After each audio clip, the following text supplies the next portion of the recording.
Ensimmäisenä joustopiikkiäkeen kytkennässä on varmistuttava, että vetokoukku on varmasti lukittunut. Seuraavaksi katsotaan vetovarsien korkeus. Mikäli mahdollista, vetovarret on turvallisin laskea vetoaisan alapuolelle, mutta tärkeintä on se, että vetovarret eivät ota käännyttäessä kiinni vetoaisaan eikä toisaalta seuraavana kytkettäviin hydrauliikkaletkuihin. Hydrauliikkaletkujen kytkentää helpottaa aisalla olevat värimerkinnät, eli jokainen hydraulipari on värikoodattu erilaisin värein ja niiden symbolit on esitetty vetoaisalla. Ensimmäisenä kytketään äkeen nostolaskupiiri, joka siis nimensä mukaisesti ohjaa äkeen korkeutta. Tässä traktorissa kytketään ne vihreään piiriin. Tärkeintä kytkennässä on se, että lohkon käyttäminen on mahdollisimman helppoa äestettäessä, koska sitä käytetään äestettäessä eniten. Seuraavaksi kytketään äkeen työsyvyyspiiri, jolla siis asetetaan käytettävä äestyssyvyys kautta äkeen korkeus. Sininen piiri ohjaa työsyvyyttä ja se kannattaa kytkeä mahdollisuuksien mukaan mahdollisimman kauas nostolaskupiiristä, jotteivät piirit sekoa äestettäessä. Tässä traktorissa kytketään ne mustalla värikoodilla merkattuun hydrauliikkalohkoon.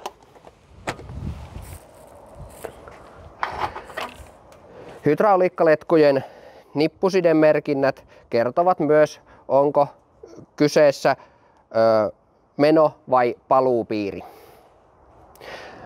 Vihreällä piirillä tässä äkeessä ohjataan etuladan toimintaa ja mikäli kyseessä on 6, 7 tai 8 metrinen joustopiikkiäes, sillä ohjataan sekä etuladan toimintaa äkeen ollessa ala-asennossa että äkeen sivulohkojen toimintaa äkeen ollessa yläasennossa.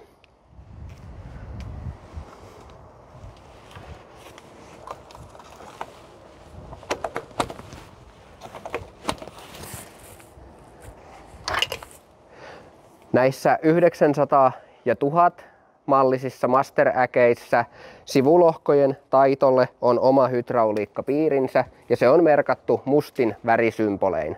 Mikäli kone varustetaan takaladalla, on sen hydrauliikka merkitty keltaisin värimerkinnöin.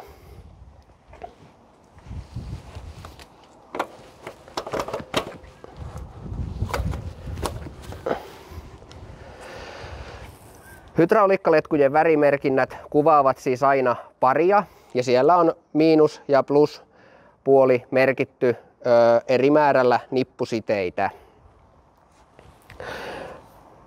Hydrauliikkaletkujen pituus on hyvä säätää niin, että hydrauliikkaletkut jäävät selkeästi vapaiksi, mutta kuitenkin niin, etteivät ne pääse koskettamaan vetoaisaa, jolloin vältytään hydrauliikkaletkujen puristuminen vetoaisan ja traktorin renkaiden väliin. Lisäksi muistetaan aina kytkeä myöskin valot toimintaan.